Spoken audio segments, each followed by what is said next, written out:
a lot of what I said about the TV show for Fallout is obviously just I'm being critical of the Bethesda experience.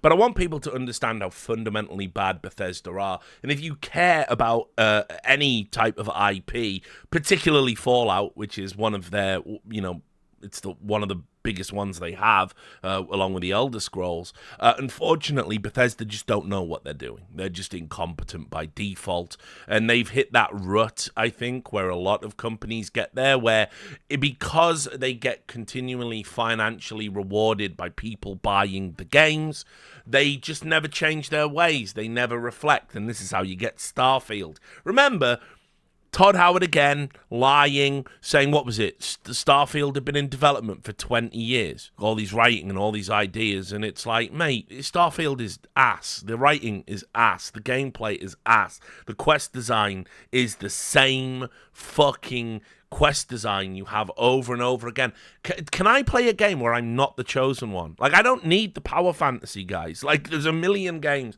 I can have a power fantasy with. I don't need to get into a world and instantly be the most important person in this universe. I don't need it. I don't need it. What I do need is fleshed out worlds to explore, interesting quests where decisions matter and have tangible consequences, so I feel like I'm impacting on the world. And I know this is doable because Witcher 3 is a game. Cyberpunk 2077 is a game. You couldn't play it at launch, but you can now. New Vegas is a game. Baldur's Gate 3 is a game. Divinity Original Sin is a game. Like, it's there. It's right fucking there. All you have to do is just give a shit and just write. And I fucking hate it. I hate how they never commit to anything. It just annoys me. I'm not a massive fan of how Mass Effect ended, but there are so many timelines across 1 and 2 you can get yourself into. It's just they bottled it in 3. But anyway, Bethesda, it's just embarrassing. And it's not just like the way their games are written and the way their games are designed. It's that every time they have an opportunity to capitalize, they fuck it up. They fuck it up. And they did it again. So Fallout, the TV show, comes out. Everyone is like, ooh, this looks good. Maybe I will play this. And as I said, they get fucking pushed into playing Fallout 76, a game that makes no sense narratively because they layered on 3 different experiences. So you end up with what it was meant to be is you were the first of humanity emerging from a vault in a place where the bombs hadn't really fallen in West Virginia. There's no people. Everywhere you go, you're just chasing ghosts and interacting with machines because that's all there is because everybody left. And then you find out it's because of a plague and you have to do this stuff. But even that doesn't make any sense narratively. The bombs didn't fall, but but there's mutant creatures out there. Right? Giant hermit crabs aren't even native to the thing. There's all the cryptids. And then, because people complained about, no people, it's just consoles, I don't like it, even though that was the intended experience, they then started putting people in. And so, now, the narrative works like this. If you're a new player and you play Fallout 76, you wake up on Reclamation Day, and you go to leave the vault, and you've overslept.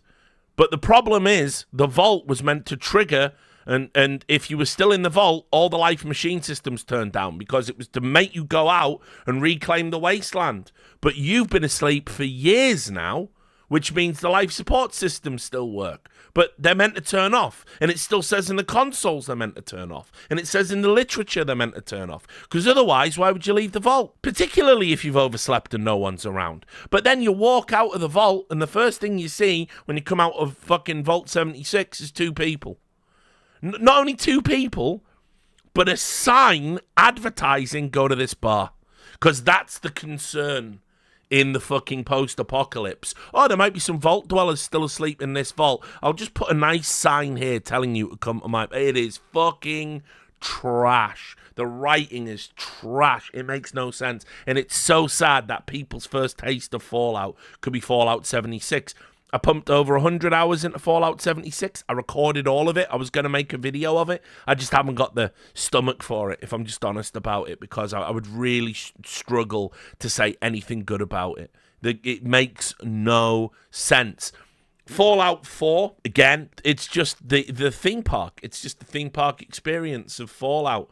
Yeah, here's some super mutants. We retconned the lore, so they're on the East Coast now, and the Master wasn't the first to create them with the FEV. Don't think about it. They're just orcs. In New Vegas, by the way, they all talk to you. There's hardly any super mutants in New Vegas that attack you. You can almost interact with, I think, every super mutant that you see, with the exception of the ones that have gone mad from the fucking Stealth Boys. And that is in line with Fallout 1 and Fallout 2. Fallout 1, they're the big bads, but by Fallout 2, they've integrated into society, and they can't breed, and they're going to become extinct, and they're just accepting it, right? And then Fallout New Vegas, they're trying to make settlements, and blah, blah. Marcus comes back. You know, it's like, they just don't even pay attention to their own fucking lore. It's so depressing. But anyway, Fallout 4 is just unreal, and I'll repeat it here. Fallout 4 would have been excellently written if they committed to one simple premise, that the character that you play is a synth. That's all they had to do. Here's how I write it, right? This was the Richard Lewis rewrite of Fallout 4. And I know initially you're going to feel resistant to that idea about if the main character's a synth, because you're going to go, but Rich, I want to role play. I want to build my own character, and if I'm a synth, that's pigeonholing me. They've already pigeonholed you, dude. If you pick the guy, you're a veteran, chasing after your son, voiced protagonist, and if you're the chick, you're a lawyer, chasing after your son, also voiced protagonist. What they needed to do was, right, all of the opening scene of Fallout 4 is an implanted memory, which makes sense, because it's fucking trash. The Vault Tech guy comes to your door, signs you up to get into the vault, and then before he's even said toodles and got into his car and fucked off, the bombs have dropped. It doesn't make sense. It doesn't make any narrative sense. And then you're running up to get into the vault, and then you go down, and then you have the memory of Kellogg coming in, shooting your partner and stealing your baby, and then you come out of cryostasis. Now, how this should all be explained in the game is these are all implanted memories. And why would they be implanted memories? Because Sean has got cold feet about whether or not he wants to be prejudiced to synths. He's dying of cancer, and he's looking at his works of all of the synths and all the gens of the synths he's made, and he wants to know whether they can actually be people and have autonomy. So he comes up with the ultimate idea for an experiment. What if I created an imprint of my own father? Would he come and find me? What would he do to find me? Would he be capable of loving me? Would he be capable of doing all of these things that autonomous people would do with these familial ties? And that's when you bring in fucking Dogmeat as the Institute spy. Oh, look, he's kind to animals, and we know what he's doing, and he comes there. And the bottom line is it's a test. It's a test of your love for your own son. But you don't ever have to find out you're a synth, because if you just come in and you want to dome Sean or fuck the Institute and you're working with the railroad, unbeknownst to you that you are a synth yourself, then you would never find out about it. So you would never be pigeonholed.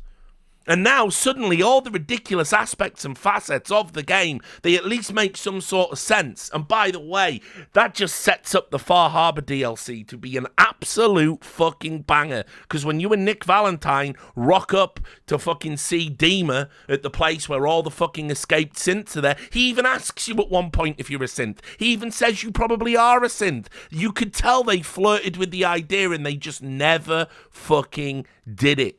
But imagine, like in New Vegas, for instance, where you sort of assess all of the decisions that you made. Imagine if the future of synth kind was ultimately predicated on Sean's assessment of your behavior and the Institute was spying on you the whole time. It would just be good.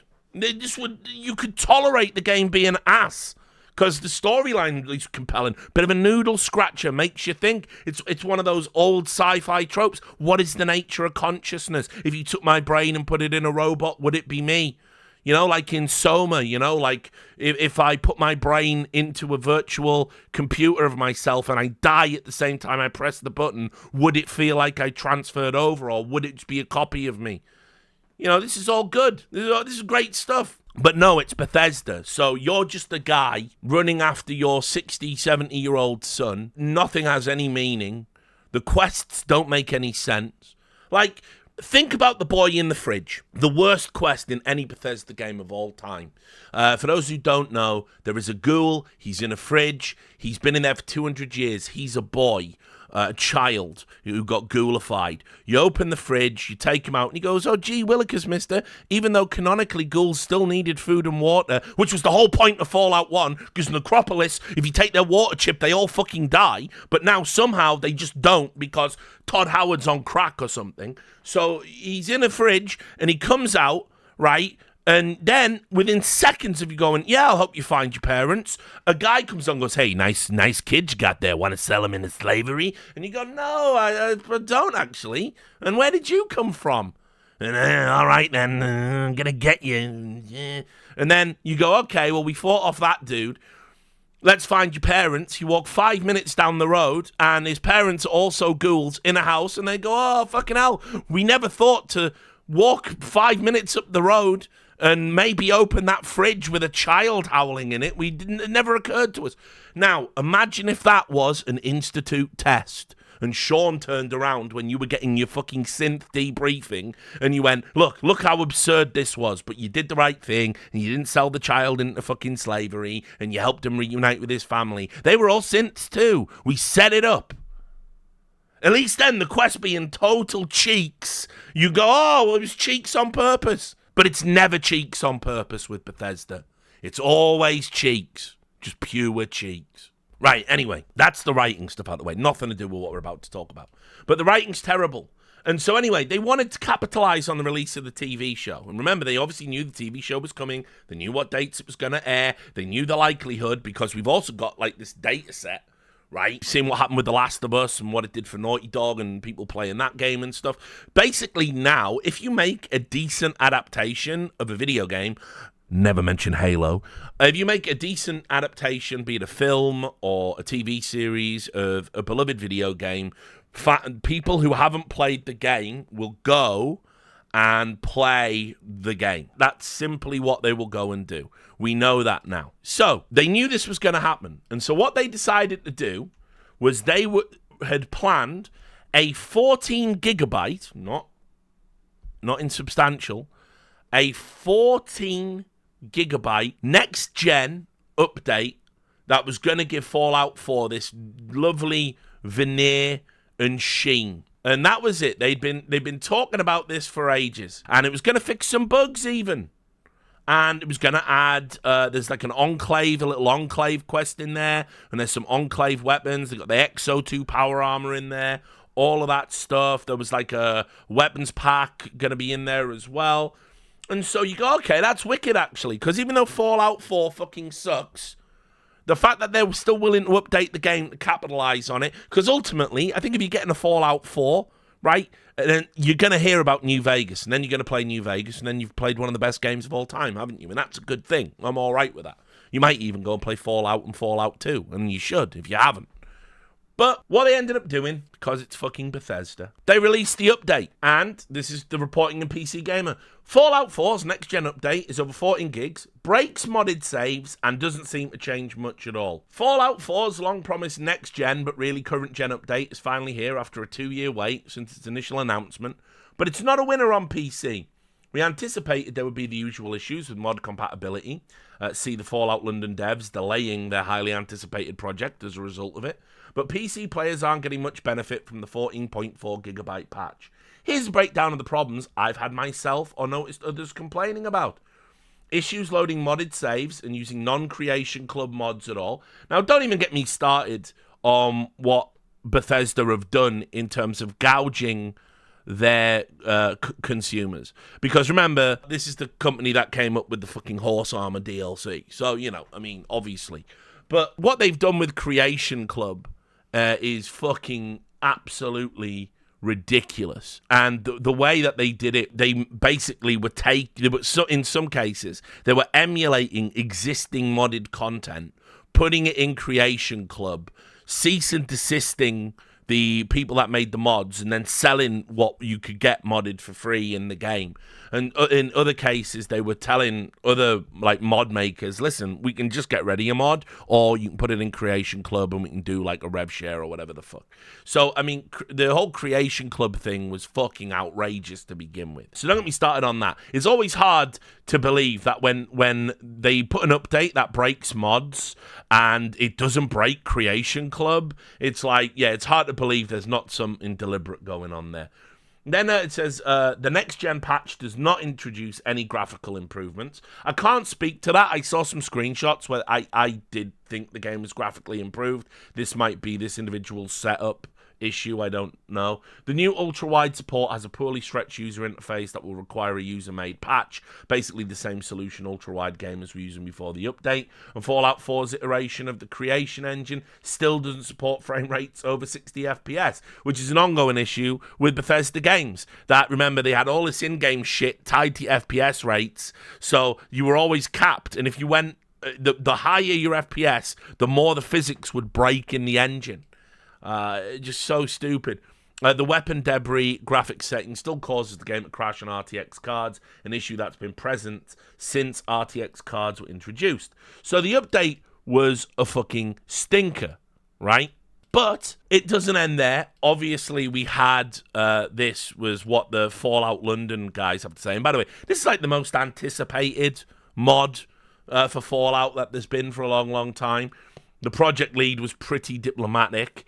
He said, the surprise update has, for a lack of a better term, screwed us over. This is the quote. Bethesda does have the verified creator program, which allows creators to earn royalties from their work, although many just view this as a way to wring money out of the modding community. However, Fallout London is separate from this and stands as an unofficial Fallout 4 mod. It's in part because of this that the team had zero correspondence with Bethesda. But even so, Carter can't figure out, that's the lead of the mod, out why the team wasn't just asked to sign an NDA so they could be filled in with everything going on instead of blindsiding us out of nowhere. I do understand that there is always going to be a hesitancy about working with the community because we're not industry professionals, Carter explained. But there are schemes where they do work with community members, so why isn't that being done? Carter argues that the team has outperformed some of the Fallout 76 announcements. You'd think that they'd have at least had a conversation to just be like, look, you guys are clearly at least notable. You're not official, but let's make sure you don't ruin it for that we don't ruin it for the fans. So ultimately, Fallout London now is delayed indefinitely. We don't know how long it's going to take because of the introduction of this update. Then, the most popular mods right now for Fallout 4 are mods that remove the update. Right? Rollback mods. So you can actually like play the game without it fucking up, and you can use the other mods that you used before they did the update. And you can see here, amid the positive reception and general hype for the series created by Amazon's excellent Fallout series, Bethesda did the most Bethesda thing it possibly could have done. As players rushed back to the various games in the series, Bethesda released a major next-gen update for Fallout 4, arguably the best entry point for new players, and it's a total mess, which may be why the modding community is taking matters into its own hands. And if you take a look at the Fallout 4 page on Nexus Mods, a clear theme has emerged. The top two mods for the game, which together have been downloaded almost 35,000 times, are the Fallout 4 Downgrader and Steam Skip a Next Gen Update. The Fallout 4 Downgrader quickly reverts your game to the pre-update version, enabling the use of mods using Fallout 4 Script Extender, Buffout, and others. The Steam mod is for those who haven't yet downloaded the update and tricks Steam into thinking you have. The Downgrader mod is going to be especially useful for players who've had a modded playthrough balked by the new patch, as it should, in theory, let you continue with the save as if nothing has happened. Bethesda have so far stayed quiet about the update's reception, so there's no clue as to whether an official fix or even an option or rollback may be forthcoming. But it's a pretty incredible thing to have done at this precise moment in time when players are discovering or returning en masse to the games, with Fallout 4 one of the prime destination. The games were so popular in the immediate aftermath of the show that Nexus mods briefly couldn't handle the traffic and went down. And indeed, if you look at how many players were coming back to Fallout, this is like how insane of a fuck up it is to do it at this time. Considered doomed 6 years ago, Fallout 76 is attracting record player numbers thanks to the TV series. This is what I mean. Unfortunately, they are going to Fallout 76 and Fallout 4. You can see, taking Steam as a sole metric, the game is also on Sony and Xbox consoles. Fallout 76 reached its all-time player peak only 2 days ago, with 73,368 concurrents reported on Sunday. Though originally released in 2018, Fallout 76 was exclusive to the Bethesda launcher ahead of its eventual Steam release in May 2020, when its peak concurrent hit a comparatively modest 32,982. But obviously, these mods break Fallout 4, and you can see still those figures are rendered small compared to Fallout 4 Steam numbers, which hit a 24-hour peak of 160,000 players yesterday. Its all-time peak, 472,962, which happened during the month of its November 2015 launch. For the sake of comparison, Fallout New Vegas' 24-hour peak is now sitting at 36,806 versus its 51,038 all-time peak. So that many people coming back to fucking Fallout 4, and you drop an update that fucking breaks it. Like, I just can't even do it with this fucking company anymore. Like, it's just so trash. It's bad enough that you're playing the whack-ass versions of Fallout, but then it's like, oh, hey, we can make a fucking ton of money here and rejuvenate everyone's love for the franchise. And maybe we could, like, hire some writers for Fallout 5. I'll also add, one of the downsides to all of this, unfortunately, has just been the, you know what it's like when the new people discover the games. So there was this little brouhaha. Fallout, the initial story was that Fallout 4's lead writer had said that the protagonist was a war criminal. Which, again, it's like, oh, we don't want to put our players on rails, but yeah, by the way, he's a war criminal. Yeah, you commit. So here it is, the original story. Fallout 4 lead writer Emil Pagliarulo took to Twitter yesterday to reveal that Fallout 4's male protagonist participated in the extrajudicial execution of a Canadian partisan during the illegal US occupation of its neighbor up north in the 2070s. Let's pump the brakes here. What does that mean? Given the great vibes recently and the millions of amazing Fallout fans, I feel like the time is right to share an unknown link between Fallout 1 and Fallout 4. Remember the Fallout 1 opening movie, the annexation of Canada? Same guy. That's obviously based on real-life footage, I think, from Vietnam or something. It was designed to, you know, fucking emulate that. So yeah, he says, same guy. No, not the shooter. So the dude who was watching him shoot is the main protagonist from Fallout 4. But then, obviously, people, like, reacted to that because, you know, it's a ridiculous thing to just say. And then he said, I want to share what I thought was a cool Fallout tidbit without realizing how divisive it might be. I should have, not every bit of Fallout info I share is automatically canon. Nate is not a war criminal. So what was the fucking point in that, big lad? And I'll tell you why he said it. Because they're so desperate at Bethesda, and by the way, he's one of the root causes of the fucking cancer in their writing team. You know, he's one of the reasons why these games, like, they do writing by committee, you know, like, and he has the final say. They're so desperate to link Bethesda's Fallout to the good Fallouts that they just try and retcon, because they're the curators of the IP, they think they can just fucking decide what's canon and what isn't. And say ridiculous things like that. So there was that. I've seen some also terrible fucking reactions from the writers. Just makes me not writers, the journos makes me unbelievably sad. It was this. I love everything about Fallout except the games. The Fallout hype train is in the station. I was very much on board until I tried New Vegas again and hated almost every minute of it. Games journalism, ladies and gentlemen. I love Fallout, just not the games. Just, that's just unreal. There was also this in Polygon. As I'm sure many of you will know, you could kill children in Fallout 1 and Fallout 2, although I do believe they patched it out in some regions like Germany and stuff.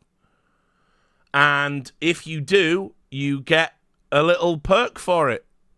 Child killer. And you can see here, it's the Vault Boy running up and kicking a pregnant woman in the stomach, which is deliberately outrageous, because one of the parts of fucking Fallout was the juxtaposition of the cute Vault Boy doing heinous things, and this kind of like cutesy retro future of that embodies sort of wholesome 50s America being compared and contrasted to the horrors of the nuclear apocalypse. And you can see he's got a big shit-eating grin on his stomach while he does it. And she's like not even all that phased. She's like, what? Gee, mister, there's a baby in there. Look, I'm even wearing the T-shirt. Now, obviously, put it this way. I'ma just say this, right? I want to kill kids in my role-playing games, right? Like, I want the option. And I'll explain. It's not just like Fallout that let you do this. There's have you ever played Pathologic? There's an option to kill a kid for loads of rewards in it.